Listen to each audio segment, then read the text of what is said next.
Brilliant Award. Yes.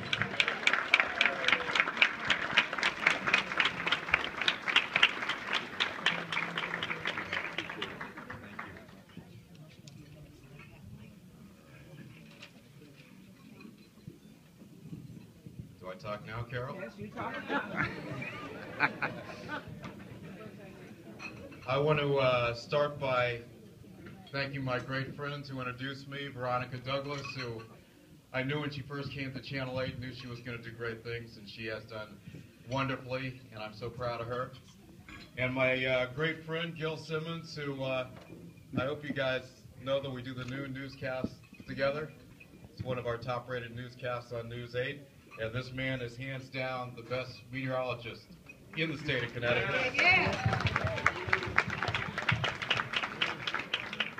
And I also think it's great that Gil has broken the color barrier here as the MC. So now, I have lived to see President Barack Obama in this moment. So I have truly seen some things in my life. Both of my daughters are very busy with their work and school assignments, so they were not able to be here tonight, but I know they're with me in spirit. And as mentioned, I am so proud that my wife of 29 years, going to be 30 years in June,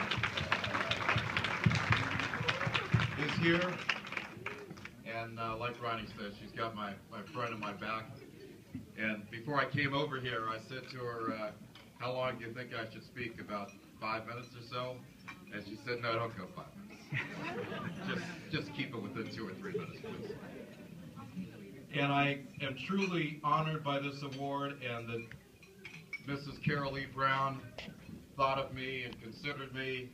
As many of you know, I have been the MC of this wonderful dinner for about 27 years. So it was so great that Ms. Brown gave me the opportunity when I was just 16 years old to do it for the first time. I know there are a lot of young people in the room, a lot of young people on the way up, and I just wanted to tell one story. I promise it won't be long. I hope it's instructive to the young people about life a little bit.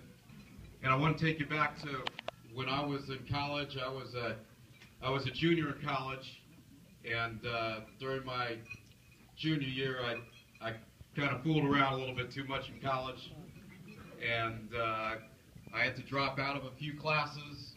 So this was out in California, when I got back home to New York, I said to my mother, I said, yeah, I'm a little behind. I might need a little extra time here in college.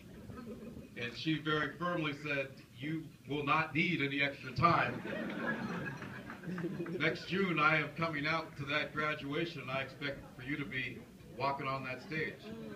So I thought to myself, what am I going to do here between my junior and senior year to get back on track in college?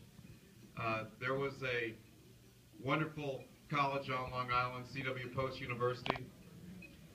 I looked in their booklet, saw they had a couple of courses going that summer. So I signed up for an economics class at C.W. Post, and it was there that I met the woman who would become my wife. So my message to the young people in the room is that sometimes when you think you're failing, you keep on doing your thing, and something very good might happen. Because that's what happened to me. And the last time I told this story, I did not mention the fact that my wife was in summer school. Because she was getting ahead in her classes. Because she was going to graduate early. So she was getting ahead, and I was trying to make up. But it all worked out so well. So I hope the young people in the room get something out of that. Throughout my life, I've been blessed to have great role models. When I was a young man growing up, my mother and father were both tremendous. I looked up to them. I didn't have to look anywhere past the dinner table to find my role models. And I believe that whether you're 5 years old or 25 years old or 55 years old like I'm going to be later on this year, you need to have people who you look at in your life as a role model.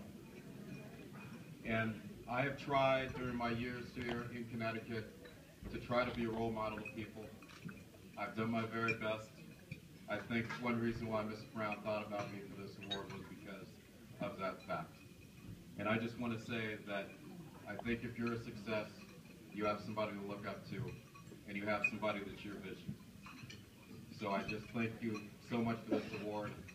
I hope to keep doing what I'm doing for a long time. I hope to work with Gil Simmons for many more years. I see in the background, one of these tables, the greatest camera person at News 8, Leroy Big Daddy Anderson. Big Daddy, stand up. Behind the scenes action. Behind the scenes, but he makes it all work. So thank you everybody very much. Thank you, Mr. Brown. I'm truly humbled by this award, and I hope to be with you in one way, shape, or form in the years to come. Although it's very nice sitting back and watching these guys do the program. It's much more relaxing than being up here. But I appreciate all you guys. Thank you very much. So, Keith, it says the Carol E. Brown Scholarship and Community Awards presents the Reverend Dr. Edwin R. Edmonds Humanitarian Award to the baddest anchor in the land. I added that. Mr. Keith Kountz, presented by the West Haven Black Coalition, February 2015. Pass it on. Give it up for our own Mr. Keith Kountz.